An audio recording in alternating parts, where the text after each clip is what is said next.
एक जगह जब वे गए तो मुसलमानों का झुंड नमाज पढ़ने के लिए मस्जिद में जा रहे थे। बहुत से लोग थे और 1/3 में जो है नमाज के लिए मस्जिद में प्रवेश करता। वहीं पर नानक देव जी महाराज पहुंच गए और उनका पहनावा भी कुछ ऐसा ही था।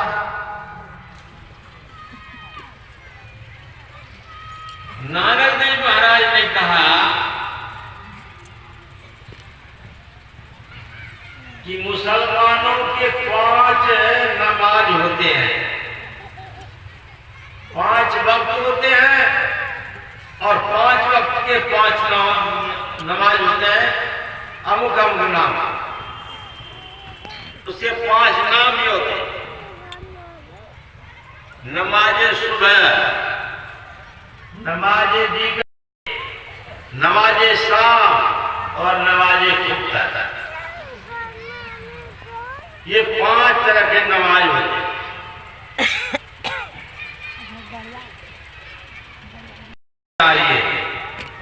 पहली नमाज सत्य बोलना ही पहली नमाज है। दूसरी नमाज हक की कमाई खाना चाहिए, ये दूसरी नमाज है।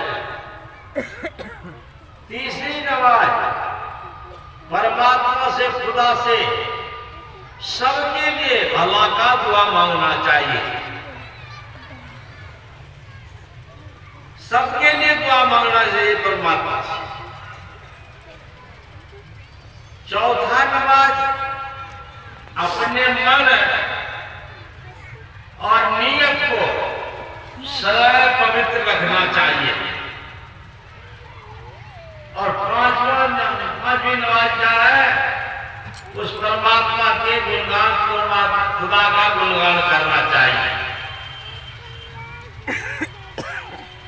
इन सब गुणों से युक्त होकर जो नमाज पढ़ते हैं, जो मुसलमान, वही सच्चे माने में मुसलमान है। इन सबों से रहित होकर के जो कर्म पढ़ते हैं वे मुसलमान नहीं है। मस्जिद में बोल रहे हैं। अब इनकी बात सुन करके जो है काजी लोग थे, जो नेता बन करके नमाज पढ़ाते थे, उनकी आंख जो है कड़ी हो गई।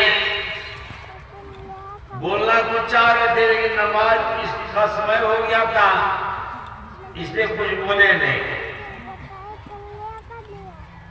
जब कुछ नहीं बोले तो चले गए नमाज पढ़ने के लिए।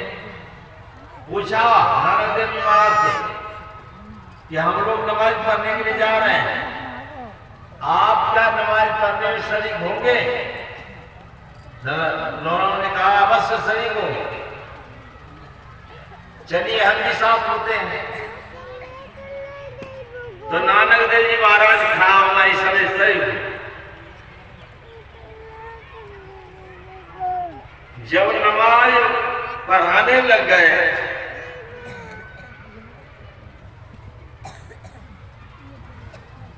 तो नमाज पढ़ाने लग गए तो जैसे सीधा करते हैं, नमाज पढ़ने में सीधा करते हैं, झुक करके प्रणाम करते हैं।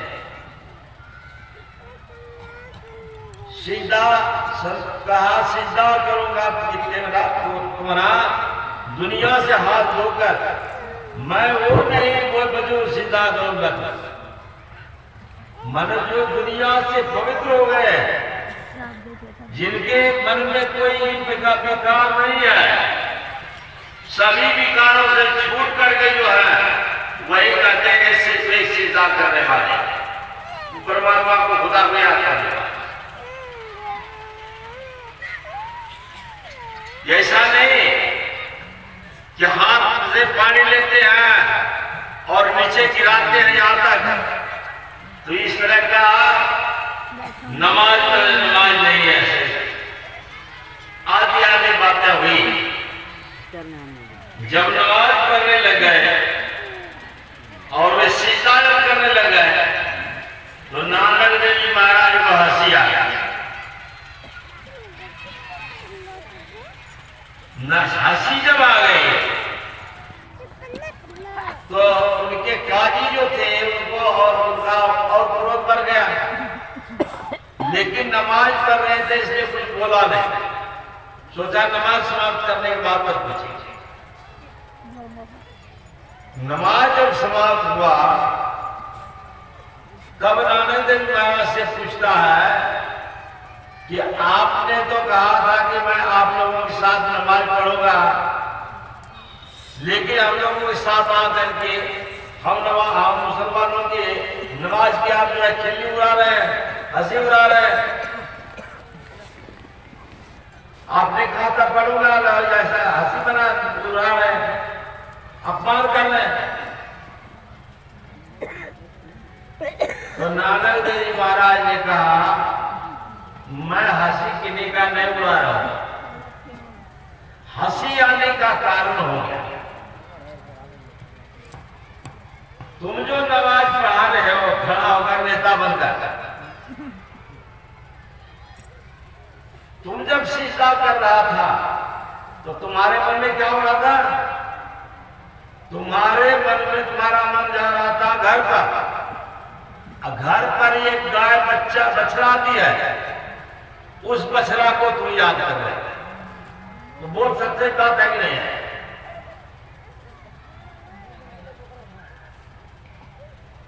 यह बात सुनकर के जो काजी थे वो सोचने लग गए कि बात तो सही है, हम कैसे कहें नहीं ऐसी बात है, बात तो सच है। तब उन्होंने कहा अच्छा तो मैं अगर ऐसा कर रहा था तो हमारे नवाब साहब जो है दौलत खान, ये भी तो इस नमाज में शरीक थे और इनके इससे बढ़कर के दूसरे कौन मुसलमान है?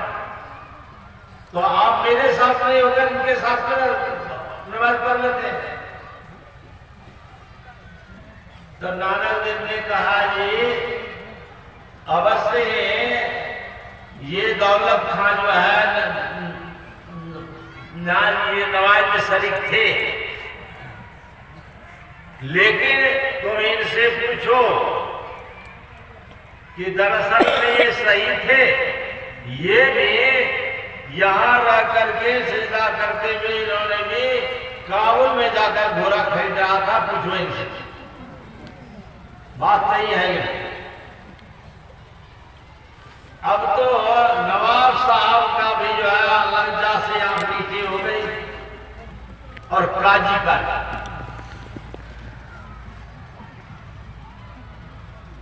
कहा जितने भी नमाज पढ़ने वाले हो सबके मन में इसी तरह कुछ ना कुछ बात है, और नमाज पढ़ना सभी ख्यालों को छोड़कर याद करना होगा। यह होना चाहिए, यह संतों का संग सभी ख्यालों को छोड़कर तो श्रम बैठना चाहिए। तो ऐसा तो हुआ नहीं।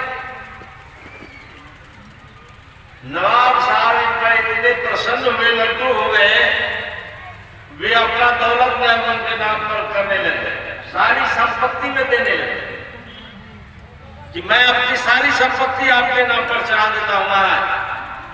आपके जैसे ये फकीर आदमी से कौन मिलेंगे मुझे खुदा ही मिल गए हैं, मुझे खुदा ही मिल गए हैं, आप यहीं रहिए।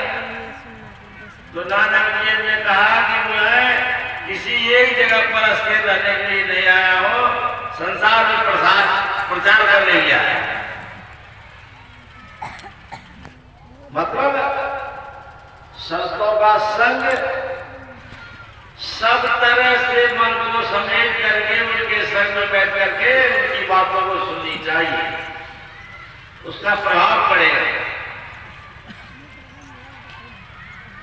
आप पढ़े होंगे, सुने होंगे, बादशाह अकबर नमाज पढ़ रहे थे जंगल में,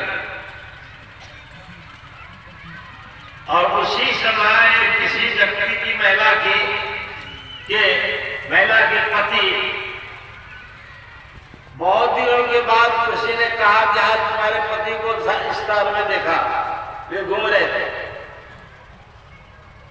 तो अपने पति से मुलाकात करने के लिए जब वे शहर की ओर जाने लग गई, तो हादसा पर जो जिस चादर पर बैठकर नमाज पढ़ रहे थे, उसी चादर पर पैर रख करके वे चली गई। उस सवाल के बदला की पहला किसी ढीठ है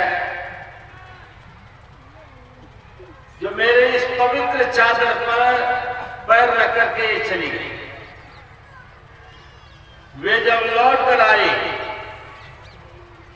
और लौट कर आने के बाद बादशाह ने कहा कि तुम मेरे नमाज पढ़ने वाली पवित्र चादर पर पैर रख करके कैसे चली गई? क्या तुमको सोचता नहीं था?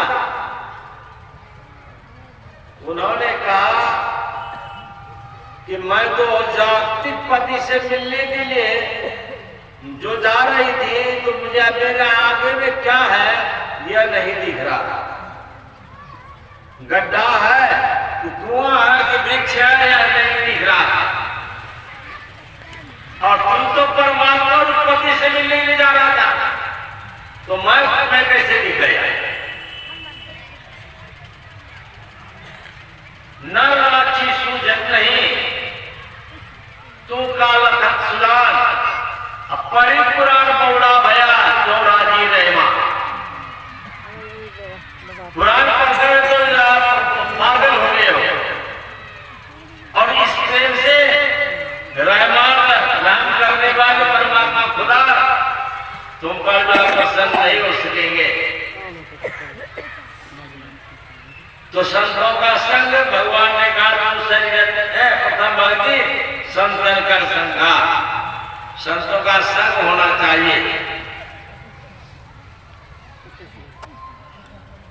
अगर थोड़ी देर भी संतों का संग कर लेते हैं तो क्षणमय सज्जन संगति रेखा भक्ति भावनम तरने लो। आदि शंकराचार्य जी ने कहा एक क्षण भी अगर संतों का संग प्राप्त होता है तो इससे क्या होता है? संसार सागर को पार करने के लिए वह मजबूत नाव मिल जाए। एक राजा के घर में चोर प्रवेश किया।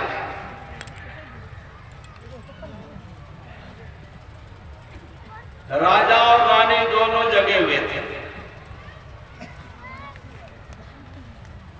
राजा से रानी कह रही थी कि मेरी बेटी अब विवाह के योग्य हो गई है और आप चुपचाप बैठे हैं हाथ पर हाथ रखकर, कोई बात नहीं कर रहे हैं, तो फिर जो है शादी नहीं करेंगे तो यह क्या होगा? बदनामी होगी। तो राजा ने कहा देखो जी, आजकल के जो लोग लड़के हैं, आजकल के जो लड़के हैं सब शराब पीने वाले, जुआ खेलने वाले, नशा करने वाले आदि अवगुणों से लिप्त होकर रहते हैं। तो मेरा मन हो रहा है कि अमुक नदी के तट पर जो महात्मा लोग बैठते हैं, कल वहां जाकर के महात्मा लोगों के बीच में जाकर अपने बेटी के विवाह का प्रस्ताव रखा। अगर जो भी स्वीकार कर लेंगे उन्हीं के साथ में अपनी बेटी का विवाह करूंगा। यह बात उस चोर ने सुनी तो मन में हुआ कि मैं भी अगर महात्मा के बगल में जाकर भेष बनाकर बैठ जाऊं, अब कहीं मेरा ही चयन हो जाए, चुनाव हो जाए, तो राजा का दामाद बन जाऊंगा। चोर लौट कर अपना घर आया और साधु का वेश बनाकर सबसे घोड़े जाकर के महात्मा के बगल में बैठ गए।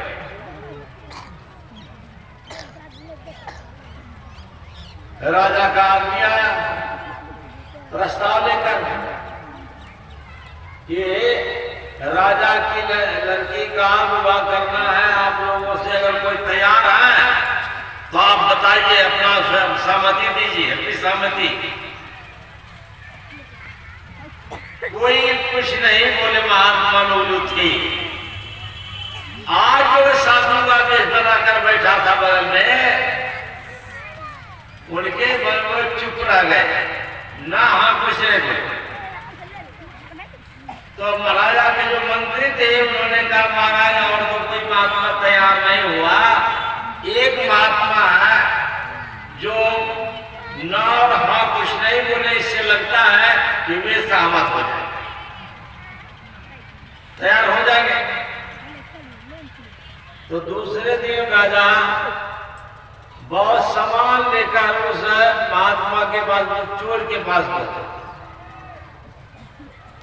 सामान लेकर चोर के पास राजा स्वयं पहुंचा भेंट देने के लिए कि महाराज आप इसे स्वीकार करो। अब महात्मा जो चोर था उसका मन होता है कि थोड़ी देर के लिए मैं इसके बगल में बैठा हूं, तो थोड़ी देर के संग के प्रभाव से आज राजा आकर मेरे सामने यह सब कुछ भेंट चढ़ा रहा है, नकली बनकर। और अगर मैं असली बनकर के इसलिए आ जाऊं, ऐसा बनो, असली बन जाऊं, तब क्या होगा? कहा तब तो जो है कि राजा की बात क्या है। तो उसी समय उनका मन बदल गया, कहा ना अब जो है विवाह नहीं करूंगा, महात्मा के साथ में बैठ करके महात्मा का जीवन बिताते हुए अपना जीवन बिताता। मतलब थोड़ी देर महात्मा के साथ बैठे तो उनके मन में यह परिवर्तन हो गया। इसीलिए संतों का संग अगर करते हैं तो उनके संग का रंग लगेगा, निश्चित रूप से लगेगा। प्रथम भगति संग कर संगा, दूसरी रति बहु कथा प्रसंग। कथा प्रसंग में रतिया में प्रेम होना चाहिए, प्रेम में कोई कमी नहीं होनी चाहिए। जीवन मुक्त ब्रह्म करो चंद सुनाई तई ध्यान, जे हरि कथा लो करे रति तिनके ही पाषाण। संत महापुरुष भी जो जीवन मुक्त पुरुष हैं,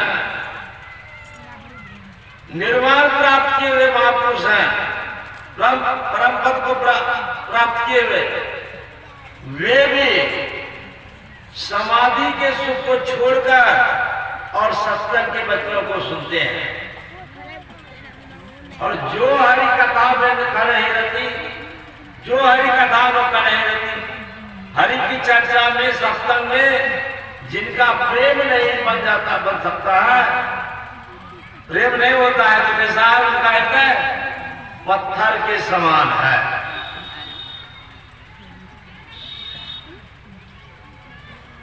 कुलिस कठोर निठुरवा छाती, सूर्यहार जैसे सुने, उनका हृदय कठोर है, पत्थर के समान है। जिनका हृदय परमात्मा का नाम सुन करके प्रसन्न नहीं होता, प्रफुल्लित नहीं होता, तो इसलिए सुनना चाहिए। दूसरी रति में कथा प्रसंगा, जैसे कि अर्जुन देव जी महाराज का शिष्या सुन रही थी, सत्संग शुरू होता था, आकाश मार्ग से आकर बैठ जाती थी, और जब सत्संग समाप्त हुआ तो आकाश मार्ग से चली जाती। लोगों ने पूछा कौन है ये महाराज, यहाँ कैसे आते हैं, कहाँ से आते हैं पता नहीं। उनसे पूछा गया, उन्होंने कहा मैं मुल्तान से आती हूँ। गुरु महाराज का समय सत्संग जब शुरू हो जाता है तब मैं वहां से चलती हूँ आकाश मार्ग। और आकाश मार्ग से आने में विलंब नहीं, दुनिया का कोई, दुनिया में ऐसा कोई भी ऐसा रॉकेट नहीं बन पाया है कि इतनी शीघ्रता से वह पहुंच पाएगा। ये जो भी गति है, महापुरुषों की गति है, प्रकाश मंडल में या जगती आ जाती है। तो वह उन्होंने कहा कि मैं सत्संग जैसे गुरु महाराज जी शुरू होता है मैं यहाँ आकर बैठ जाती हूँ।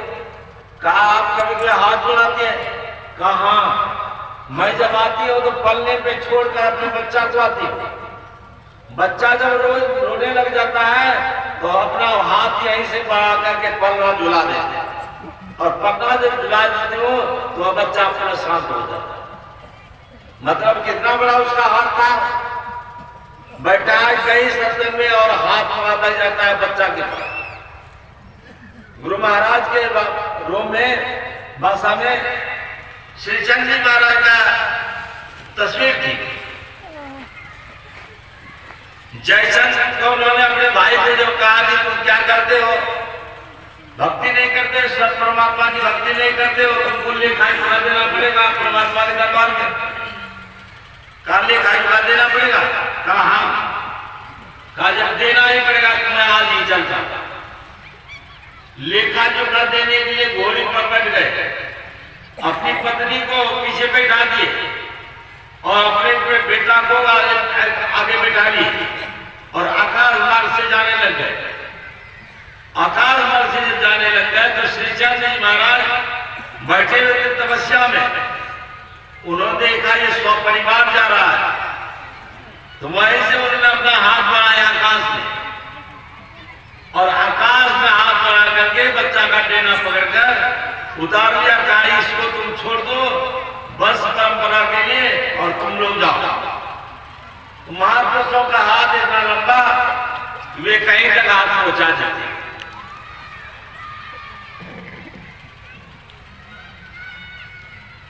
तो दूसरी व्यक्ति में कथा प्रसंगा गुरु पद पंगल सेवा तीसरी भक्ति अवार्ड मान रही होकर गुरु महाराज के चरण अहंकार से रहित होकर के सेवा न होनी चाहिए। और जिनके मन में अहंकार आ जाता है तो यह अहंकार जो है उसकी भक्ति को समाप्त कर देते हैं।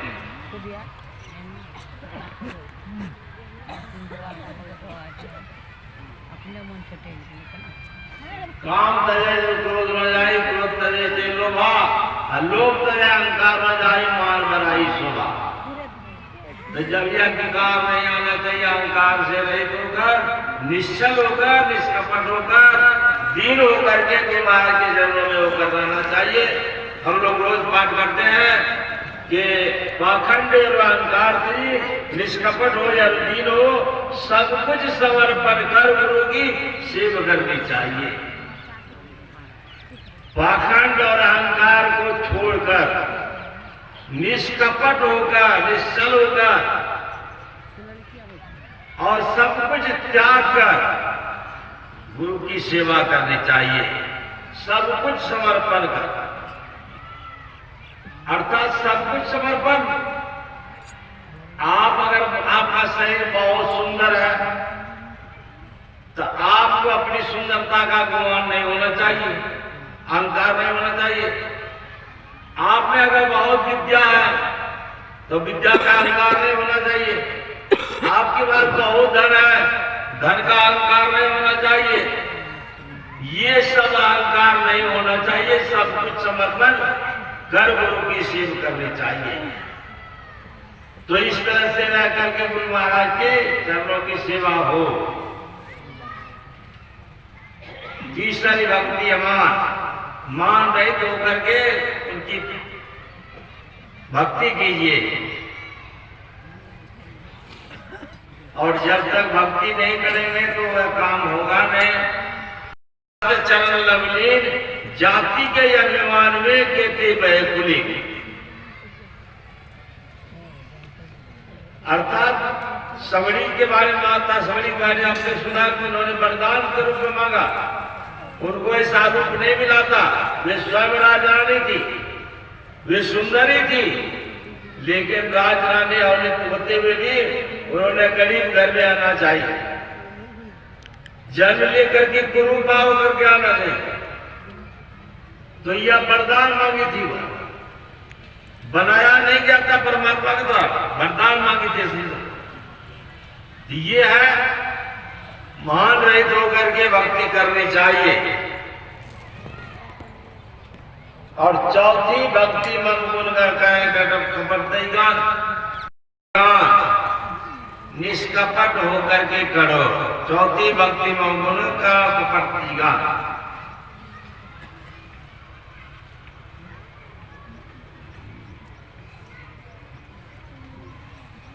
मंत्र जाप मौन दृढ़ विश्वासा। पंचम भय वेद प्रकाश। मंत्र का जाप और मन दृढ़ विश्वासा, मेरे ऊपर पूर्ण विश्वास रखकर करो। कैसा विश्वास होना चाहिए? बाबा साहब आए थे भागलपुर, उस समय जो है महामारी की बीमारी फैली हुई थी, सब लोग अपना अपना घर छोड़ दिए थे। घर छोड़कर बहुतों की मृत्यु हो रही थी, हर एक घर में लोग मर रहे थे। तो इस डर के मारे जो है अपना अपना घर छोड़ कर जाकर के बाहर में बैठे। बाबा साहब जब वहां आए भागलपुर, पता लगा कि यहाँ के लोग सब जो है घर छोड़ छोड़ के अपने से जो है भाग गए हैं। का भागने का कारण तो बताया कि महामारी की बीमारी फैली हुई है। तो बाबा साहब ने कहा कि तुम लोगों को मेरे ऊपर विश्वास नहीं है, भरोसा नहीं है। मेरे रहते हुए तुम लोग घर छोड़ करके बाहर चला गया, देवी पर विश्वास नहीं है। चलो अपना घर पकड़ो। और सब लोग उनकी बात मानकर चले गए, अपना अपना घर आ गए। और उसी दिन से महामारी की बीमारी समाप्त हो गई।